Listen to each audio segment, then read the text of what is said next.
हाय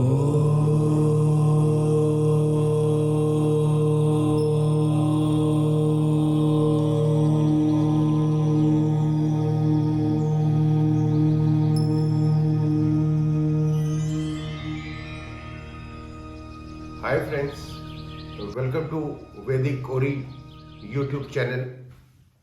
आज जो टॉपिक हम डिस्कस करने जा रहे हैं वो हमारा कंजंक्शंस का लास्ट क्लास है, वो है केतु।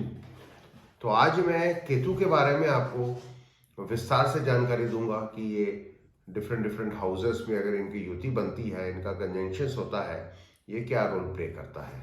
तो आज हम एपिसोड नंबर 29 के बारे में, केतु के बारे में हम डिस्कस करेंगे। बट डिस्कस करने के पहले मैं थोड़ी सी आपको केतु के बारे में जानकारी दे दूं कि केतु है क्या। जैसे राहु है उसी हिसाब से केतु भी है, और केतु एक छाया ग्रह है। इसकी मैंने स्टोरी आपको पहले बताई थी कि ये राहु और केतु की प्रवृत्ति कैसे हुई। तो जब सुदर्शन चक्र विष्णु भगवान ने इनके वो राक्षस के ऊपर चलाया, तो जो ऊपर का जो पोर्शन था वो राहु था, और जो नीचे का जो पोर्शन था वो था केतु।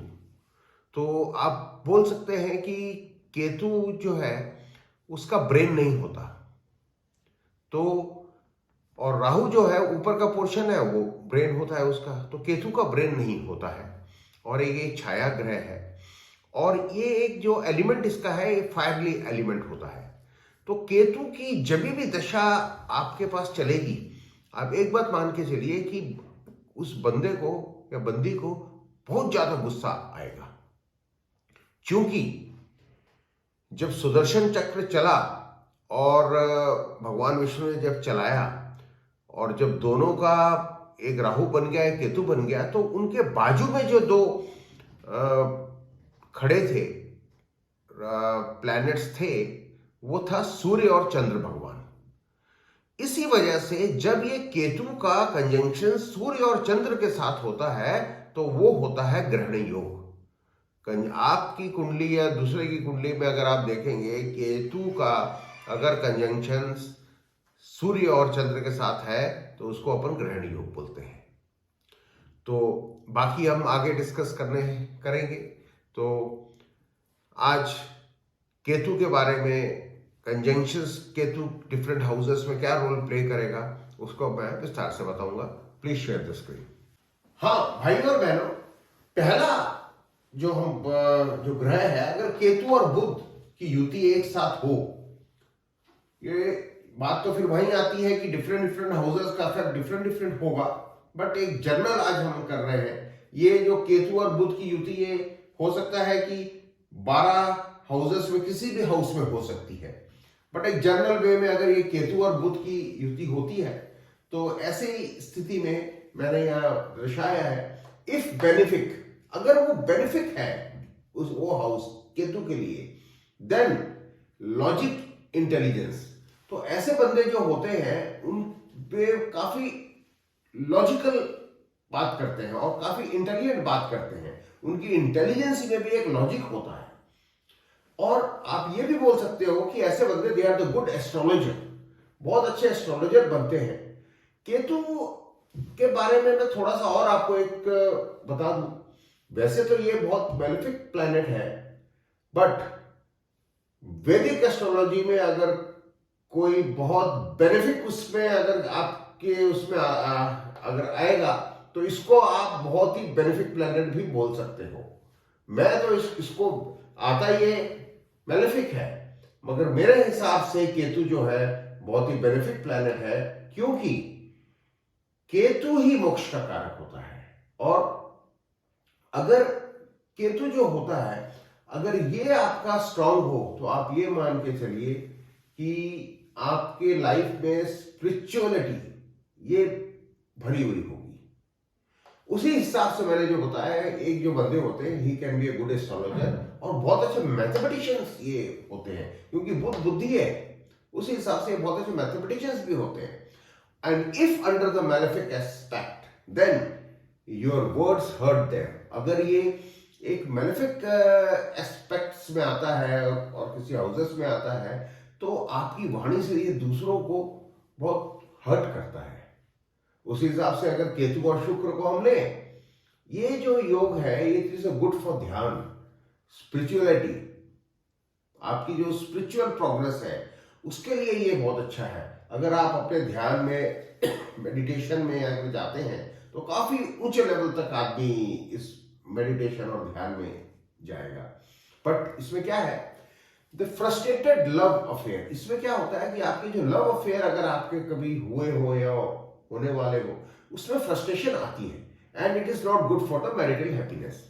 आपकी जब शादी हो जाती है, अपने मैरिटल हैप्पीनेस में ये उतना आपको सुख नहीं प्रदान करता।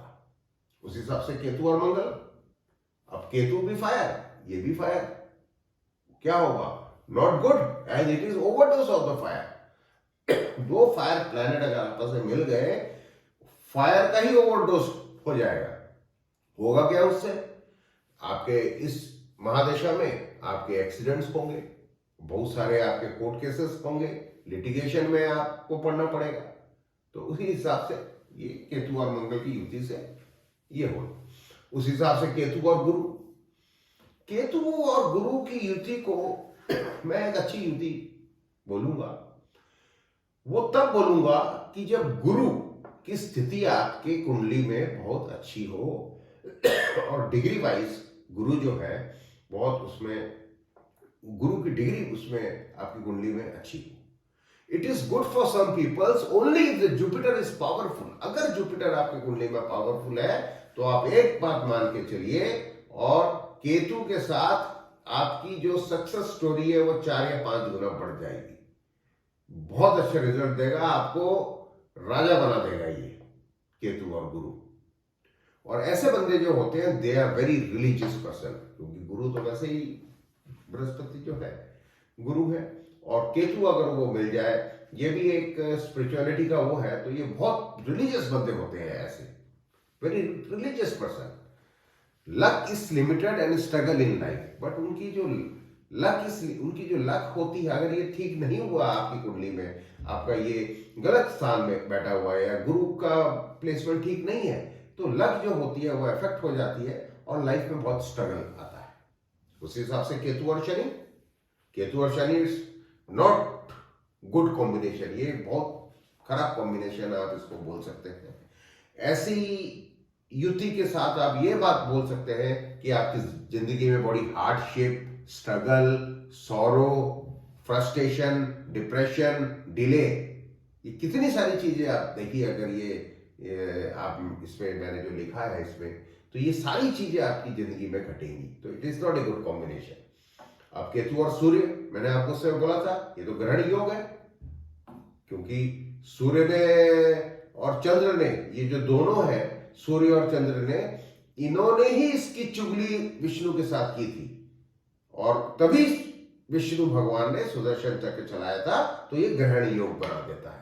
इफ सन इज वीक, और अगर आपकी कुंडली में सन वीक है, देन तो आपकी जो सेल्फ कॉन्फिडेंस इज अफेक्टेड, आपका सेल्फ कॉन्फिडेंस बिल्कुल गिर जाएगा। आदमी बड़ा इंट्रोवर्ट होगा, बड़ा पेसिमिस्टिक होगा, ओवरऑल वाइटलिटी इज लो, आपकी जो वाइटलिटी है वो बहुत ही कमजोर हो जाएगी, बड़े अपने आप में रहेगा, ये इंट्रोवर्ट होगा ऐसे बंदे। और ये भी एक ग्रहण योग बन रहा है केतु और चंद्र। बट इसमें क्या होता है, ग्रहण योग तो है, बट आपकी जो इंट्यूशन पावर है वो बहुत जबरदस्त हो जाती है, क्योंकि चंद्र मन है, तो आपकी जो इंट्यूशन पावर है वो बहुत बढ़िया हो जाती है। बट इसमें क्या होता है, कॉज मेंटल स्ट्रेस, ऐसे बंदों को मेंटल स्ट्रेस काफी होता है, and unrest during the childhood, आपके बचपन में बहुत से अनरेस्ट आपकी लाइफ में आते हैं अगर ये युति होती है। और आप ये भी बोल सकते हैं कि सुसाइडल टेंडेंसी, ऐसे बंदों की जो एक सुसाइडल टेंडेंसी की प्रवृत्ति होती है, कि उनको लगता है कि नहीं, मैं कुछ भी गलत हो रहा है, नहीं मैं सुसाइड कर लेता हूं। तो भाई और बहनों, आज मैंने सारे कंजंक्शंस के बारे में आपको विस्तार से बताया, सारों ग्रहों के साथ। बट इसके बाद जो मैं टॉपिक लेने जा रहा हूं वो एक अलग ही टॉपिक रहेगा, और हमको काफी लंबी जर्नी आगे तय करनी है। धीरे धीरे धीरे धीरे आप इसको समझिए और कुंडली बनाइए, उसको थोड़ा थोड़ा देखिए कि आपकी जिंदगी में ये क्या चीज घटना हो रही है ना।